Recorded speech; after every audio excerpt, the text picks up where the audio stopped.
Hey guys, welcome back to Woods Tree Farm. I'm Phil and it's pine shearing time. We are where? Middle of May here in Central Virginia. The pine is shooting off its new growth and we need to shape them and shear them before it's too late. It's like 80 degrees, it's a hot one today. Let me get the tools and we'll get started. Here's what we got today. Kick it off. Got to do floppy hat. Sunny out. And I'm not getting yelled at again for burning my neck and burning my ears. We've got our hedge trimmers. Shared these last year. This is from the Wild Badger brand. They sent us these tools for free. I actually really like these hedge trimmers. And this huge 40-volt battery in here lasts a really long time. And then, of course, we've got our trusty Felco shears. Keep those in a little holster right here on my side. We can get to work. So I've commented before, our Scotch pines, I don't like the way that they look, and a lot of these look like they'll never grow into great Christmas trees. And we've had a host of different pest issues in these trees as well that we're still trying to figure out what to do with. But in all of these, we can start to see, all this new growth is coming out, which is great. The needles on that new growth is about half the length of the established needles. And that means it's time to trim these trees. So all I'm really doing on a tree this size, because it's still got a couple years, is look for the obvious things that are wrong, if there are double or triple leaders or anything like that. And we're just starting to define some of the shape. The other thing we can do is start to identify where some holes are, like on this one. And if you snip some of the branches around those holes, they might shoot off some new buds there and fill this area in. So we're obviously trying to accomplish that as well.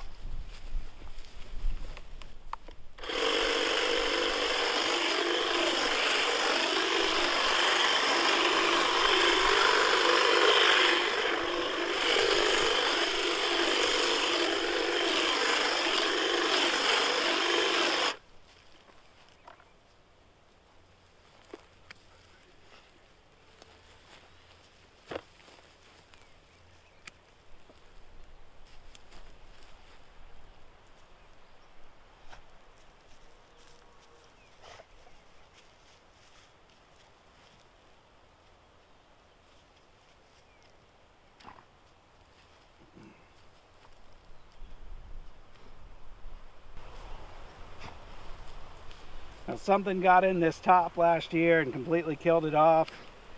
So we're going to snip out all that dead growth, and hopefully the treatments that we've done this spring knock those out for good, and a new top will form from some of this new growth.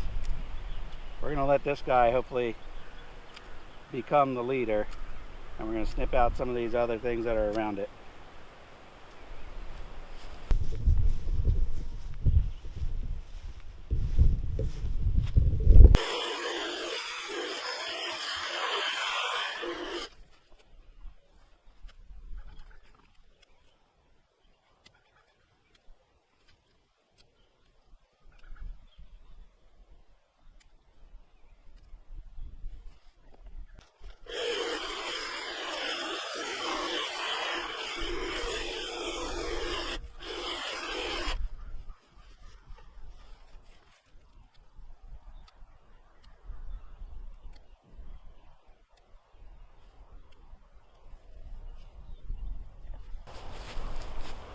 Here's one of the rare, half decent looking Scotch pines.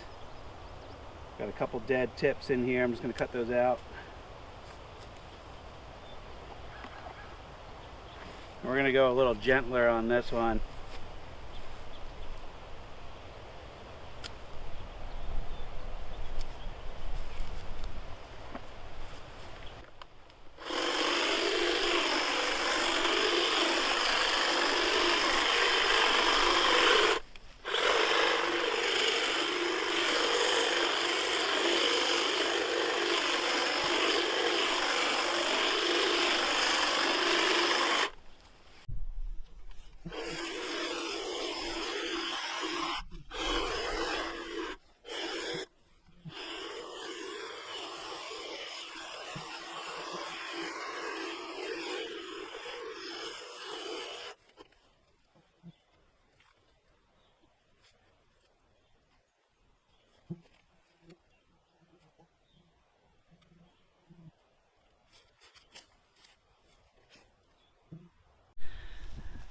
All right, I got 4 or 5 rows done here, and you can see where some of these trees are starting to take shape.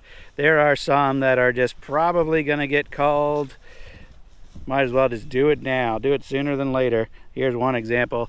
This tree has a host of health issues, and I don't think that tree is ever going to straighten out and be a nice looking Christmas tree. Back over here, we got some Scotch pines from a few different suppliers, and there's some that are a little bit more blue in color, and they're also more open. Their branches are more open. And here's a couple right in a row that are more blue and more open. And then over here, we've got one that's more green and more dense. So I've got about 9 more of these 300-foot rows of Scotch pine to do. And then I do have a few rows in the very back, but those trees are all mostly 3 feet and less, and there won't be too much to do with them. Well, if you've been following the videos for a little while, I've been saying I want to get rid of Scotch pine, but honestly, there are some nice looking trees in here. It's just the ratio at which they're converting into really nice looking trees that bothers me. Now, our first couple years, we really had no clue what we were doing. We probably under fertilized. We let the weeds grow too heavy on them.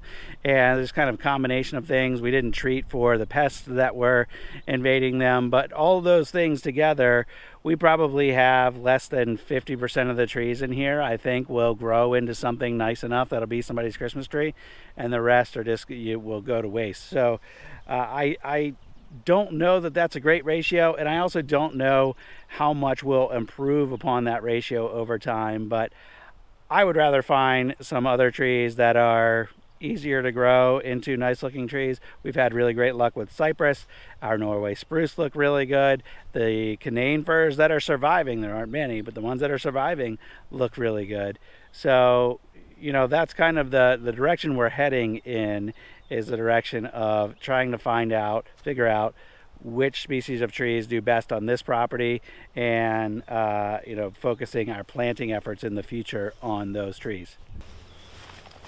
Here's another one where the top just kind of went crazy in a previous year, and we didn't fix it in time, but definitely have a double leader in here. I'm just going to snip this whole thing out right here. And then it's starting to do a triple top up here. It's just a question of how much of this do we want to take out. I think we'll probably do something like that. This whole thing comes out.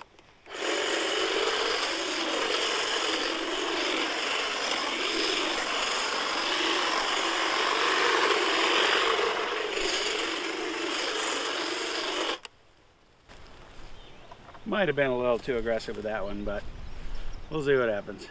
One drawback of using the hedge trimmers is that this is, I don't know, 9 to 11 pounds if I had to guess, and that constant motion of pulling it up and down is tiring after a long time, even though the weight is not that great. Now, this particular set has 2 safety switches and then the main on-off trigger here. And that means, because of the way these switches are laid out, one of them's right here with the right thumb, I can really only use this right-handed. If I try to switch, this safety switch here is kind of in an awkward spot. I can get it, and I have done it a little bit every once in a while, but generally speaking, kind of limited to just using this right-handed, and I probably do 80% of the use right-handed, and that adds to the fatigue over time because I'm not able to switch back and forth. Now, I happen to be pretty ambidextrous too. Maybe only right-handed works for you anyway, but still, that repetitive motion of that 10 pounds over and over and over again will get tiring. I don't even know what to do here. I think we left the leader way too long last year, and now we have this big gap in here. We could try to clip everything off and see if it fills in, but I don't have high hopes that it will.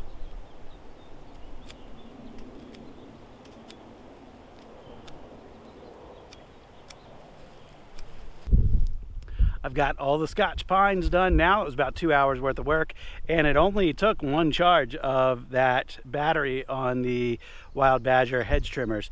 I pretty much used the hedge trimmers exclusively. I didn't use the knife at all, and then I just use my little hand clippers in many of the tops. But the shears make really quick work. Now what I'm going to work on next, and I'll save this for the next video or maybe 2 videos from now, we'll see what happens, but I've got a bunch of Leland cypress right here, Leland and Murray, they're mixed in here, and some of them were deer damage, some of them got blown over in a storm, and we didn't come back in time to stand them back up, and then they started to grow a little crazy. So we have to do some aggressive what do we call it, corrections on some of those, and we'll need to stake some of them to try to get them straight again, and there's just going to be a host of different corrections that we're going to try to do with that. And I figured I might as well film it and share with you what I'm trying to accomplish on those trees as well.